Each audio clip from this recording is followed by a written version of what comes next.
오늘 우리에게 주신 하나님의 말씀은 고린도전서 12장 12절부터 25절까지의 말씀입니다. 고린도전서 12장 12절부터 25절까지의 말씀을 한 절씩 교독하도록 하겠습니다. 제가 12절 먼저 읽겠습니다.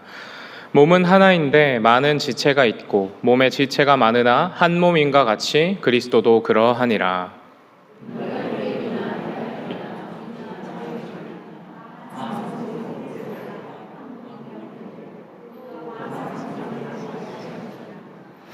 몸은 한 지체뿐만 아니요 여럿이니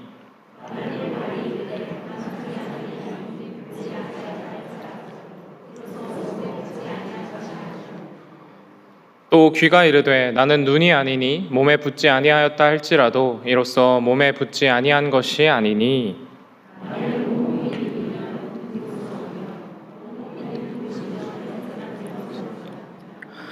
그러나 이제 하나님이 그 원하시는 대로 지체를 각각 몸에 두셨으니 이제 지체는 많으나 몸은 하나라.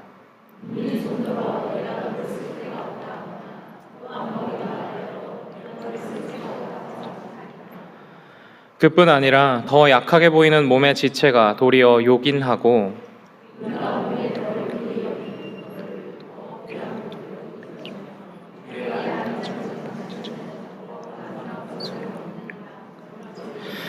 우리의 아름다운 지체는 그럴 필요가 없느니라. 오직 하나님이 몸을 고르게 하여 부족한 지체에게 귀중함을 더하사 몸 가운데서 분쟁이 없고 오직 여러 지체가 서로 같이 돌보게 하셨느니라. 아멘. 할렐루야. 오늘도 수요 예배 가운데 나오신 우리 모든 여명의 성도님들을 주님의 이름으로 환영하고 축복합니다. 여러분 혹시 춤추는 거 좋아하십니까? 네. 저는 다들 예상하지 못하셨겠지만 춤을 정말 못 춥니다. 네, 저는 사실 여러분 몸치의 박치입니다. 제가 박자를 얼마나 못 잡냐면 찬양 인도를 할 때 제가 박자 감각이 너무 없어서 그래서 박자를 계속 놓치고 느려지고 빨라지고 하다 보니까 그냥 연습할 때 박자까지 외워서 부릅니다. 네, 제가 이렇게 피나는 노력을 통해 찬양을 부르고 있는데요. 근데 괜히 이따가 결단 찬양할 때 찬양은 안 하시고 제가 박자를 틀리나 안 틀리나 막 지켜보시면 안 됩니다. 네, 아무튼 제가 이렇게 박자 감각이 없다 보니까 몸 쓰는 것도 되게 너무 어렵습니다. 특히 춤은 아까 말씀드렸던 것처럼 진짜 제가 쥐약입니다. 운동신경도 없고 제가 재작년 성탄절에 부임한 지 한 달이 안 됐을 때 하나님의 은혜로 청년들과 함께 워십을 했는데 같이 연습할 때 청년들은 막 한 번만 딱 보고 딱딱 기가 막히게 따라 하는데 저는 도대체 나는 팔을 일로 가라고 했는데 팔이 여기 와 있고 오른 다리를 앞으로 했는데 왼 다리가 앞에 가 있고 약간 이런 진땀을 흘렸던 기억이 있습니다. 정말 팔다리가 내 마음 같지 않은 그 답답함을 저처럼 몸치 박치신 여러분들은 아니죠. 분들은 전부 잘 아실 것 같습니다. 분명히 내 팔이고 내 다리인데 내 머리는 최선을 다해서 오른쪽을 외치고 있는데 왼쪽에 가 있고 춤은 정말 어려운 것 같습니다.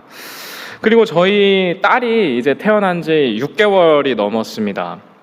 이제 뒤집기는 거의 마스터를 해가지고 굴러다니고 배밀이를 시작했는데 아직은 후진밖에 할 줄 모르지만 그래도 열심히 움직이고 있습니다. 요즘 이 아이가 크는 걸 보는 게 제 삶에 정말 큰 행복이고 또 기쁨인데 이 아이가 자기 몸을 쓰는 방법을 배워가는 게 보입니다. 요즘은 누워서 이렇게 자기 얼굴 앞에 손을 두고 손을 이렇게 움직이면서 이게 내 손이구나 하고 알아가는 그런 시간을 보내고 있고, 그리고 젖병도 원래는 저희가 이렇게 잡아줬어야 되는데 이렇게 잡아서 혼자 먹어보고 또 인형도 들어보고 이렇게 하고 있습니다. 예전에는 이 아이가 침대에 눕혀놓고 잘 자 하고 나온 다음에 좀 시간이 지나고 잘 자고 있나 이렇게 한번 들여다보면은 아기가 자기 팔하고 싸우고 있습니다. 네, 졸려서 눈을 이렇게 비비고 싶은데 이 팔이 내 팔이라는 인식이 아직 없으니까 그냥 눈이 여기가 빨갛게 될 때까지 막 비비기도 하고 그래서 막 손이랑 막 이렇게 싸우고 그러고 있었는데 요즘은 정말 꼼지락꼼지락 손을 잘 쓰는 모습을 보면은 정말 신기합니다. 그런데 오늘 우리가 살아가는 이 공동체의 모습이 이와 같을 때가 있습니다. 우리의 머리 되신 그리스도의 이름으로 우리가 함께 모였는데 나와 함께하는 동역자가 내 마음 같지 않을 때가 너무 많습니다. 그래서 우리는 마치 내 몸이 내 의지와 같이 움직이지 않는 것처럼 답답함을 느끼고 차라리 팔을 빼버리고 싶은 것처럼 나의 다른 지체가 없었으면 좋겠다라는 생각까지 하기도 합니다. 여러분에게 교회는 어떤 곳인가요? 여러분들에게 한 가지 질문을 드리고 싶습니다. 여러분은 교회를 사랑하시나요? 네, 감사합니다. 우리는 교회를 사랑한다 말합니다. 그러나 아이러니하게도 우리는 참 교회 때문에 많이 상처받고 울기도 합니다. 사실 세상에서 상처받은 것은 우리가 어느 정도 예상도 하고 대비도 합니다. 우리는 세상과는 구별된 거룩한 하나님의 백성이기 때문에 우리와는 너무나도 다른 그 세상의 기준으로 살아가는 사람들 틈에서 우리의 직장에서 학교에서 수많은 인간관계 속에서 상처를 받을 때는 그냥 아휴, 세상이 원래 그렇지 하고 툭툭 털고 넘어갈 수 있습니다. 그리고 솔직히 세상에서는 마음에 들지 않으면 나랑 불편한 관계면 그냥 안 보고 말지 하면 됩니다. 그런데 교회 안에서 상처받는 것은 어떻습니까? 너무나도 크게 다가옵니다. 왜 유독 교회에서의 상처는 이렇게 크게 다가올까요? 우리의 무의식 속에서 교회에는 사랑이 있어야 하는 곳이라고 믿고 있기 때문입니다. 또 교회 안에는 은혜가 있어야 하는 곳이라고 기대하고 있기 때문입니다. 모두가, 저는 여기 계신 모든 분들이 머리로는 알고 계신다고 믿고 있습니다. 결국 교회도 사람 모이는 곳이고 완벽한 공동체가 어디 있겠나 다 알고 있는 사실일 겁니다. 그러나 우리가 그 현실을 마주했을 때, 내 맘 같지 않은 공동체를 마주했을 때 사랑과 은혜보다는 서로를 향한 불편함과 그런 불편함을 마주했을 때 우리는 머리로는 알지만 몸으로 이해할 수 없는 순간을 마주합니다. 어떤 사람은 지나치게 예민하고 또 어떤 사람은 자기 주장만 하고 지금 막 누군가를 떠올리시면 안 됩니다.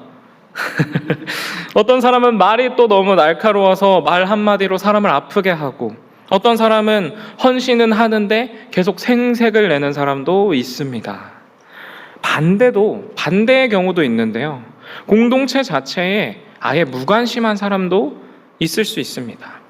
같이 좀 참여했으면 좋겠는데 우리 순에서 어디 가는데 가실래요? 하면은 같이 간다고 하면 좋겠는데 이 공동체를 함께 세워갔으면 좋겠는데 계속 뒤로 빠져있는 그런 사람들도 없으리라 믿지만 있을 수밖에 없습니다. 이러한 상황들을 계속해서 마주하다 보면은 우리 안에 문득 이런 생각이 자리를 잡습니다. 교회는 좋은데 사람이 힘들다. 난 예수님은 좋은데 공동체는 어렵다. 차라리 혼자 믿는 게 편하진 않을까라는 생각이 우리도 모르게 우리 마음속에, 우리의 머릿속에 자리를 잡을 때가 있습니다. 실제로 코로나를 지나며 수많은 사람들이 그냥 혼자 신앙생활 잘하면 되는 거 아닌가, 내 개인 경건 잘 지키면서 혼자 조용히 예배드리면 되는 거 아닌가라고 생각하며 교회를 떠났습니다. 왜 우리는 공동체를 보며 실망할까요? 신앙생활을 우리가 열심히 할수록, 우리가 교회에 깊이 들어갈수록 그 공동체에 거는 기대가 커지기 때문입니다. 같이 기도하면 다 이해해 줄 줄 알았는데, 같이 예배하면 마음도 같아질 줄 알았는데, 믿음 좋은 사람들은 성숙할 줄 알았는데 라는 기대가 우리 안에 자리 잡게 됩니다. 그런데 여러분, 사실 교회는 그런 이상적인 공동체가 아닙니다. 교회는 완성된 사람들의 모임이 아니라 여전한 죄성과 싸우는 사람들이 모인 공동체이기 때문입니다. 저는 교회가 병원이라고 생각합니다. 병원에 건강한 사람들만 있다면 그 병원은 망한 병원입니다. 병원에는 환자가 있기 마련입니다. 그리고 환자들은 병원에서 병과 싸우며 치료를 받고 건강해지기 위해 최선을 다합니다. 교회도 마찬가지입니다. 우리는 완벽한 존재가 아닙니다.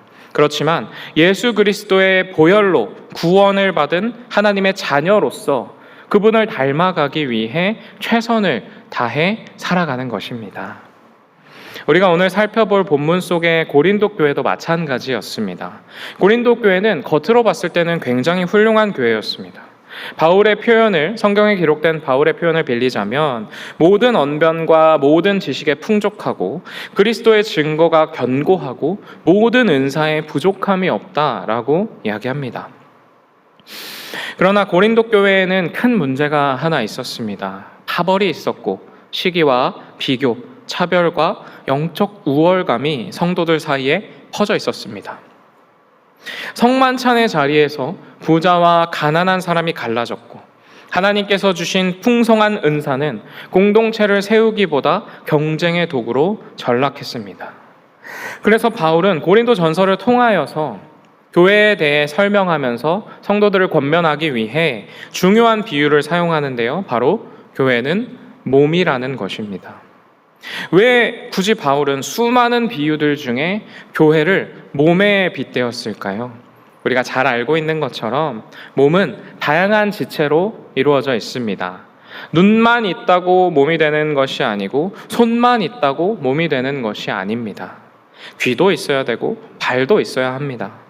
문제는 이렇게 다양한 지체가 모였을 때 마치 춤추는 저처럼 서로 불편함이 생긴다는 것입니다. 왜냐하면 모든 지체의 역할도 다르고 생각도 다르고 속도도 다르기 때문인데요.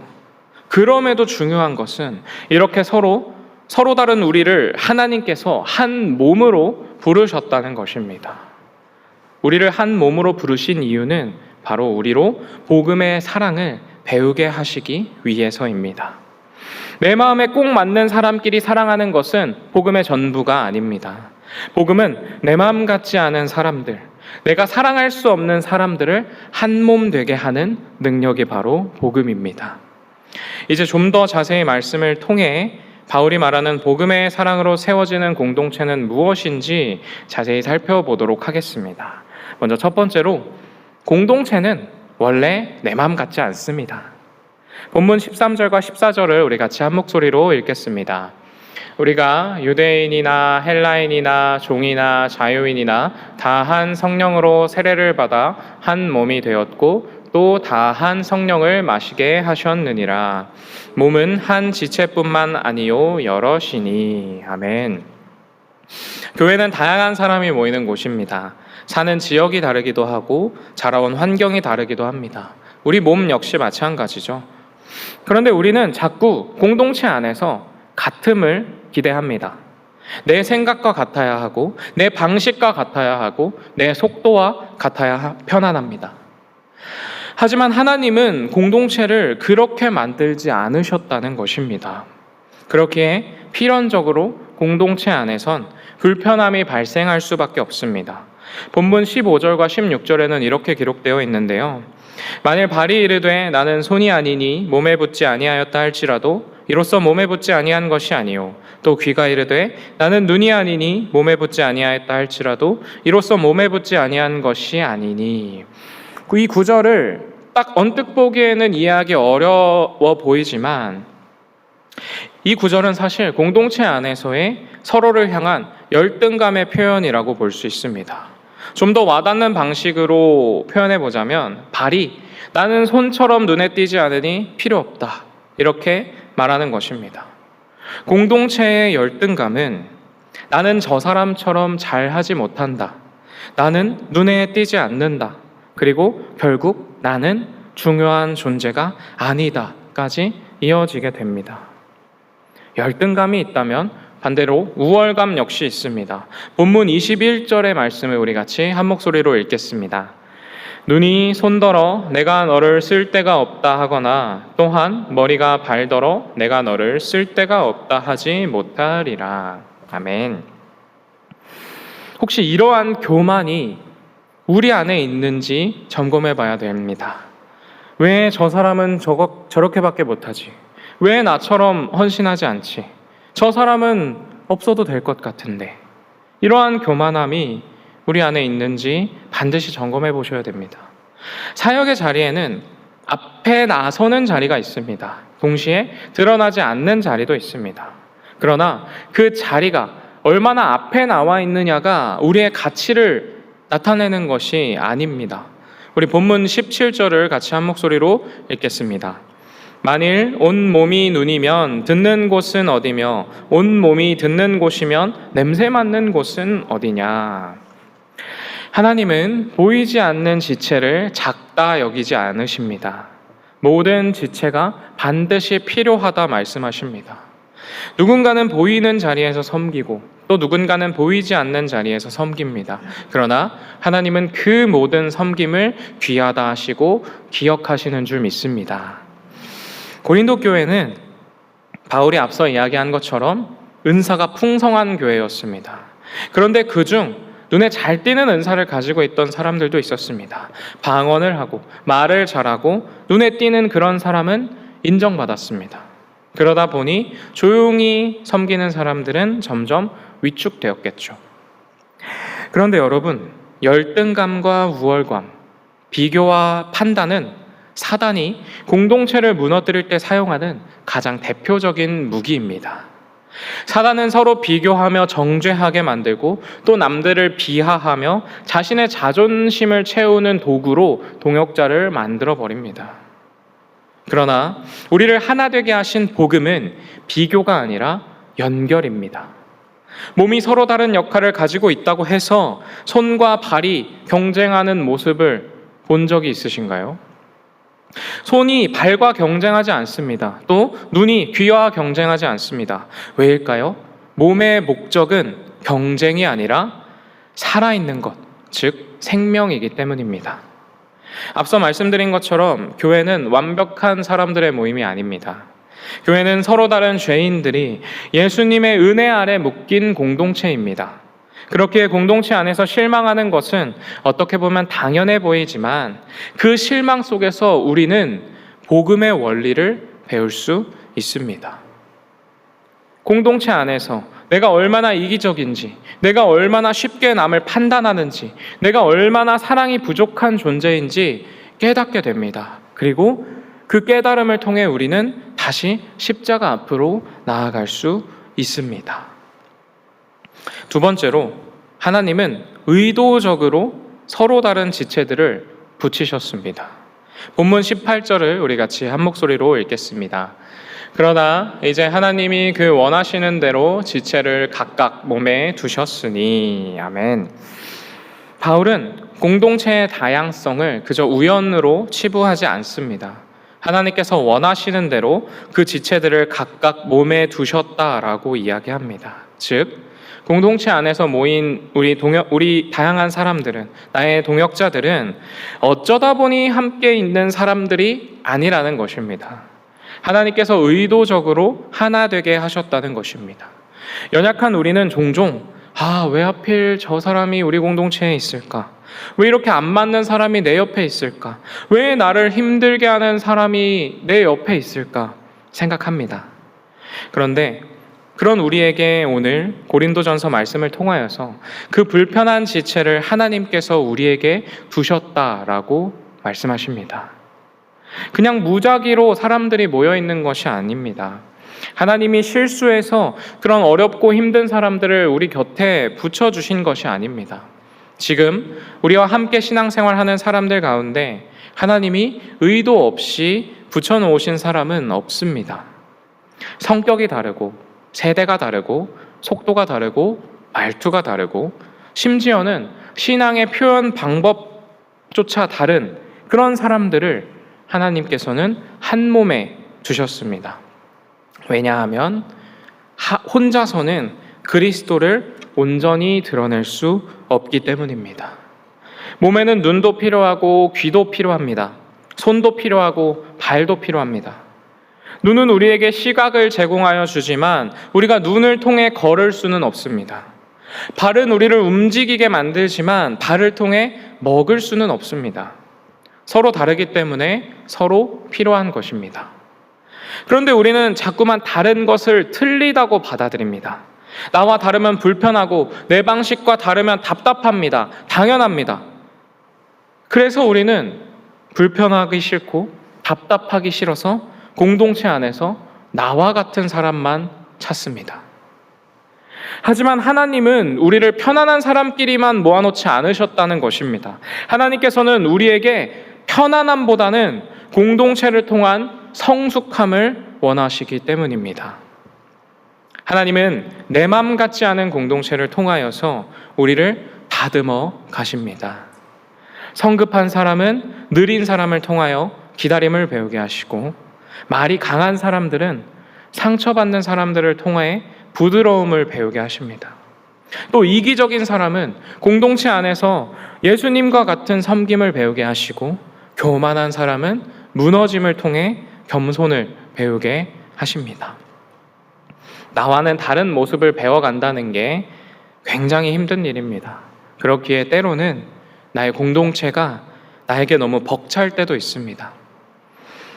하나님께서 나를 다듬고 나를 깎아내는 것이 고통스러울 때가 있습니다. 그러나 여러분, 우리가 기억해야 할 것은 그저 아무런 의미도 없는 돌이 깎임과 다듬기를 통해 아름다운 작품이 된다는 것입니다. 하나님은 우리 공동체를 통하여 우리의 모난 부분을 다듬으십니다. 내 자존심을 다듬으시고 고집을 다듬으시고 이기심을 다듬으십니다.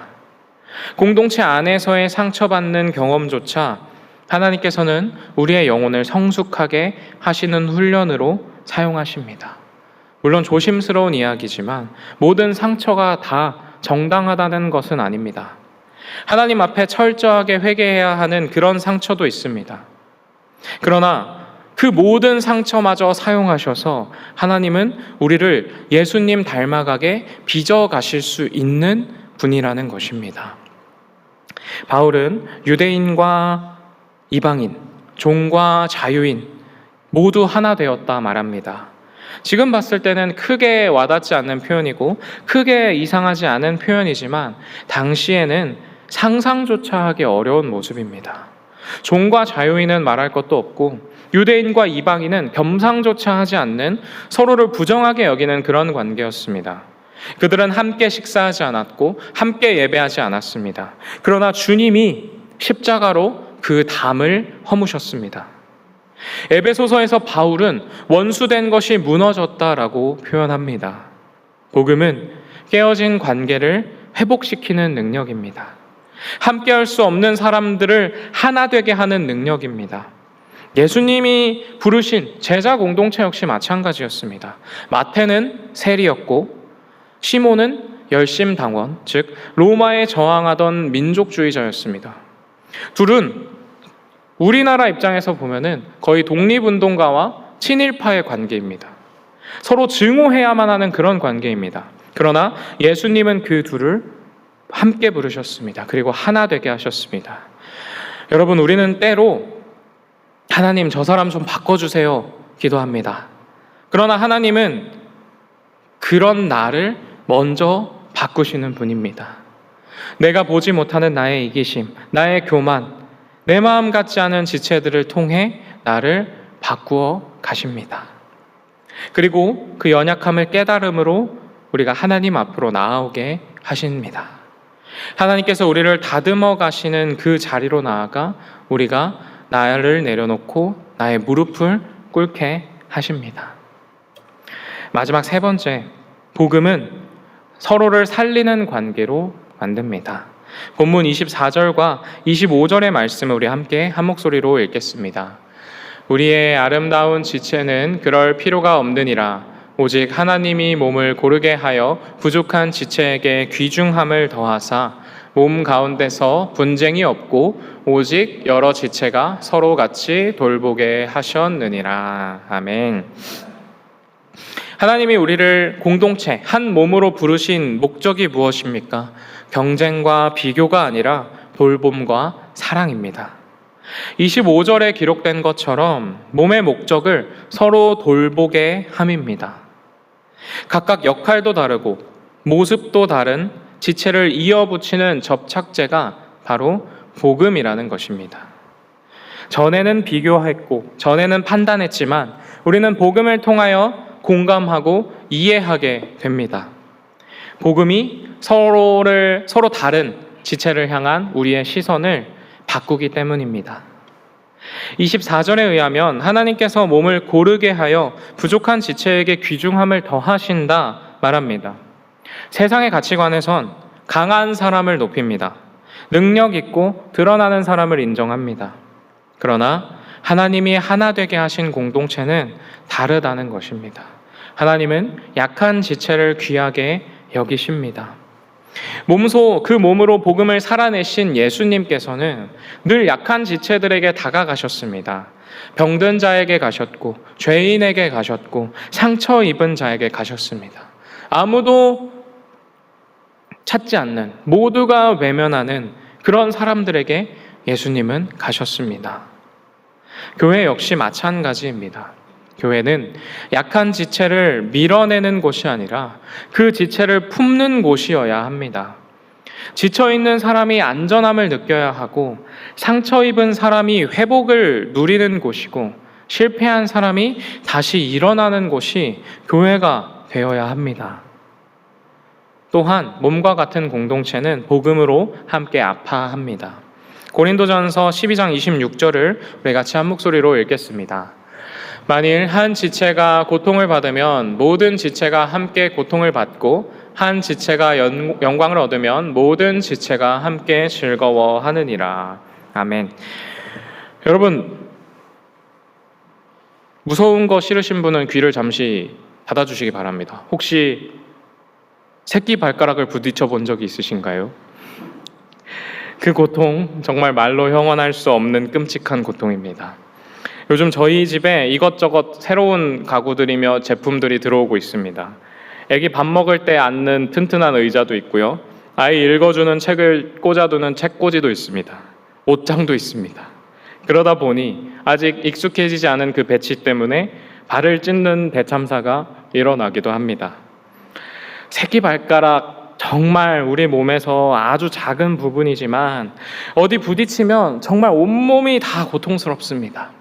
이것이 우리의 몸입니다. 몸은 연결되어 있기 때문에 함께 느낍니다. 이가 아파서 한숨도 못 자기도 하고 손이라도 다치면 정말 모든 생활이 다 불편해집니다. 교회도 한 몸이기에 마찬가지입니다. 누군가가 아프면 함께 아파할 수 있어야 합니다. 누군가 무너졌다면 스스로 일어나라 다그치는 것이 아니라 함께 붙들어 주어야 합니다. 혼자 내 할 일 잘 해낸다고 신앙생활을 잘하는 것이 아닙니다. 나 혼자 매일 큐티하고 나 혼자 매일 기도하고 내 신앙만 잘 지키면 되지 라고 생각하는 것이 성숙한 그리스도인의 모습이 아니라는 것입니다. 우리는 연결된 몸과 같기에 다른 이들의 아픔을 함께 눈물 흘릴 수 있어야 합니다. 그런데 중요한 것은 이것이 우리의 인간적인 힘으로는 불가능하다는 것입니다. 죄인된 우리는 본능적으로 자기중심적일 수밖에 없습니다. 내가 힘든 게 먼저 보이고 내 상처가 더 크게 느껴집니다. 그래서 우리에게 필요한 것이 우리의 의지가 아닌 복음인 것입니다. 우리는 예수님을 보아야 합니다. 빌립보서 2장 6절부터 8절에는 이렇게 기록되어 있는데요. 그는 근본 하나님의 본체시나 하나님과 동등함을 취할 것으로 여기지 아니하시고 오히려 자기를 비워 종의 형체를 가지사 사람들과 같이 되셨고 사람의 모양으로 나타나사 자기를 낮추시고 죽기까지 복종하셨으니 곧 십자가에 죽으심이라. 아멘. 예수님은 가장 높으신 분이셨지만 가장 낮은 자리로 내려오셨습니다. 우리를 위해 섬기셨고 자기 몸을 찢어 우리를 살리셨습니다. 사실 우리는 하나님 앞에 문제 많은 지체들입니다. 죄 많고 이기적이고 교만하고 하나님을 떠나 우리의 의로 살아가던 그런 지체였습니다. 그런데 예수님은 문제 많은 지체인 우리를 포기하지 않으셨습니다. 단 한순간도 그의 자녀들에게 쓸데없다 말씀하지 않으셨습니다. 십자가의 복음을 통해 끝까지 사랑하신다 선포하셨습니다. 이 사랑이 우리를 살리신 줄 믿습니다. 그리고 이 사랑이 우리를 서로 사랑하게 만드는 줄 믿습니다. 복음의 공동체는 서로를 살리는 공동체입니다. 우리가 모두 완벽하지 않기에 넘어질 수 있습니다. 실수하고 상처를 주고받을 수 있습니다. 그러나 복음이 우리를 다시 일으키고 서로 붙들게 합니다. 서로를 살리는 공동체는 혼자 버티도록 내버려 두는 것이 아니라 서로의 짐을 지는 공동체입니다.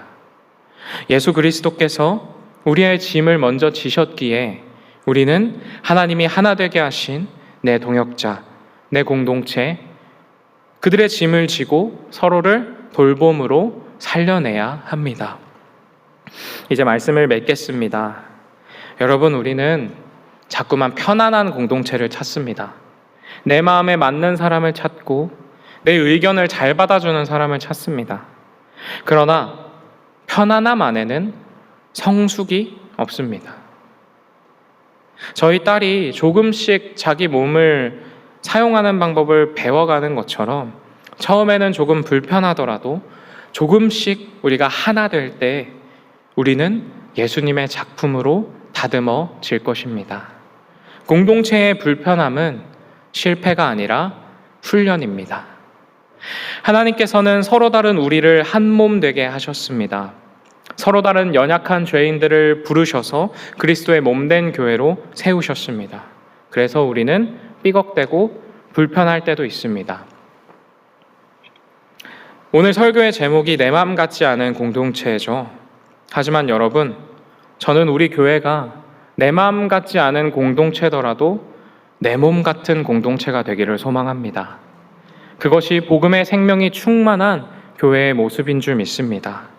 복음의 사랑으로 서로를 세우고 돌보고 붙들어주는 주님이 기뻐하시는 그런 교회가 우리 교회가 되기를 주님의 이름으로 간절히 소망하고 축복합니다. 이 시간에는 우리 같이 찬양하며 또 기도의 자리로 나아가도록 하겠습니다.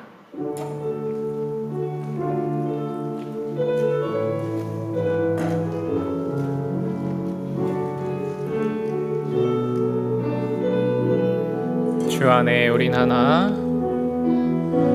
주 안에 우린 하나, 모습은 달라도 예수님 한 분만 바라네.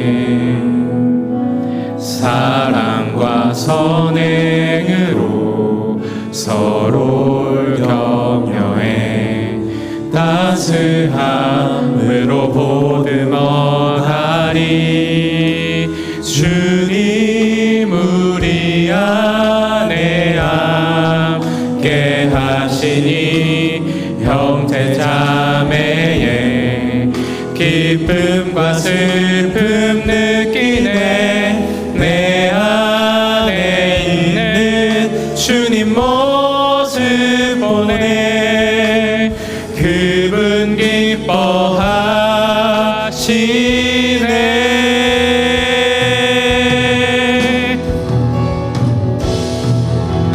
주님 우리 통해 계획하시니 부족한 입술로 찬양하게 하시니. 주님 우리 통해 계획하시니 너를 통해 하시를 기대. 우리 처음부터 함께 찬양하겠습니다. 주 안에 우린 하나, 모습은 달라도 예수님 한 분만 바라네. 사랑과 선행으로 서로를 격려해 따스함으로 보듬어가리. 주님 우리 안에 함께 하시니 형제자매의 기쁨과 슬픔 느끼네. 내 안에 있는 주님 모습 보네. 그분 기뻐하시네.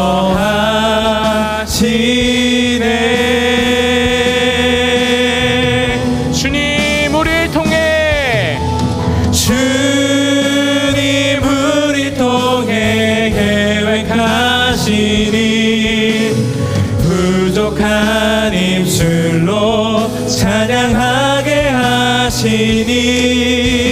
주님 우리 통해 계획하시니 너를 통해 하실 일 기대해.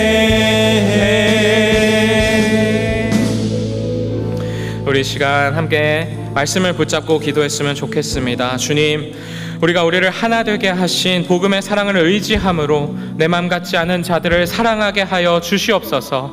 서로를 나의 의로 붙잡지 않게 하시고 하나님의 마음으로 섬기는 교회가 되게 하여 주시옵소서. 이를 위하여 주님께서 십자가에 못 박혀 죽으셨고 다시 부활하셨음을 고백합니다. 그 생명으로 살아가는 우리가 주님이 기뻐하시는 교회가 되게 하여 주시옵소서. 우리 주님 이름 한번 부르고 기도하며 나아가겠습니다. 주여